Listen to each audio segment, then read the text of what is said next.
So most coaches love the drop jump, and it's to check an athlete's readiness. But if you rely on it to monitor central nervous system fatigue, you're likely missing the invisible warning signs of overtraining. That's why today we're going to analyze why the counter movement jump serves as the gold standard for monitoring central nervous system fatigue, and by deconstructing the biomechanics, we can move beyond subjective feeling and rely on valid, actionable data to optimize athlete recovery. So really quick, first let's just respect the biology here. So Comey's 2000 research on the stretch shortening cycle gave us 3 key elements of true plyometric action. 1, eccentric overload. The load must be greater than 100% of your 1 rep max. 2, velocity. It requires high stretch rates. And 3, coupling time. That ground contact time must be short and specifically under 250 milliseconds. So it sounds simple, but here's where it can get a bit confusing. Not all of these jumps hit that 250 millisecond mark. So we have to divide them into 2 buckets essentially. Your fast and your slow. And so let's go back to our drop jump video here.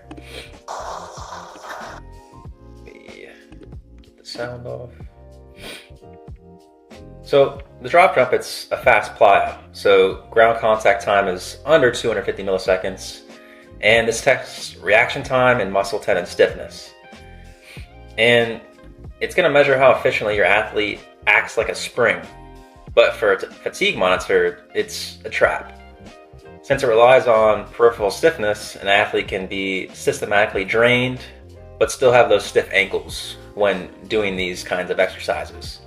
So they can essentially cheat this test and make it match their fatigue. And so this brings me to the counter movement jumps. This was my first session. First off, let's see the truth. So you need the counter movement jump.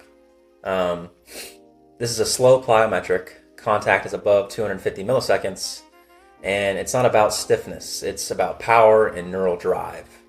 And because of that deep eccentric load that you see in these clips, you can't fake it. If the central nervous system is offline, the numbers will crash. And obviously using AiKYNETIX or really any metric, you can use force plates. I mean, if the central nervous system is off, you're going to see obvious results in any athlete. And look at the evidence here. In this session, my peak power was about 4,200 watts. And then coming over here about a week later, a little worse and about 3,300 watts. And again, that's about, what, a 20% drop. So now, why does a drop in velocity matter? It's really just simple physics. Kinetic energy equals 1/2 mass times velocity squared. So think about it. You have your athletes, and their mass hasn't changed overnight. Gravity hasn't changed. So if your jump height or power output drops, it is mathematically impossible for it to be anything other than a crash in velocity. So in a slow plyo like the counter movement jump, that takeoff velocity is produced by voluntary neural drive. So when velocity tanks, it's not just bad luck, it's a direct signal that the nervous system, central nervous system, is offline. So that battery is essentially drained. So this solves the load management guessing game. You don't need to ask the player how they feel. The data tells you. And just have, even every time they come in, just check their counter movement jumps, see where they're at. And the protocol is, every time they're in there, check the CMJ report, compare today's peak power velocity against their rolling average or personal best. And if that number is down by 10%, don't push for intensive plyos or heavy max effort lifts. But you can shift to extensive tempos, active recovery, or just things that are not too aggressive, pushing their high intensity plyos or max effort lifts. So essentially you're just matching the training load to the athlete's biological reality for that day. So say they have really bad counter movement jumps to start, and then it's going to help you prevent that injury before it even happens. I mean, if you have bad counter movement jumps to start, central nervous system's offline, you're not going to be, pushing weight in your 1 rep max that day of any lift, probably. And same goes for myself. In my first session here, I was rested that day, didn't do anything the day before, felt pretty good.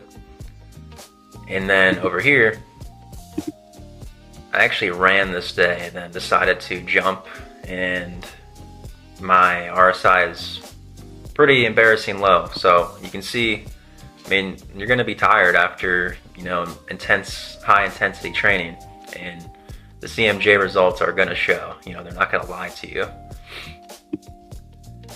So using the CMJ, it's gonna give you that objective truth you need to protect your players, your athletes. And it's the evidence you need to justify a rest day to any player you have.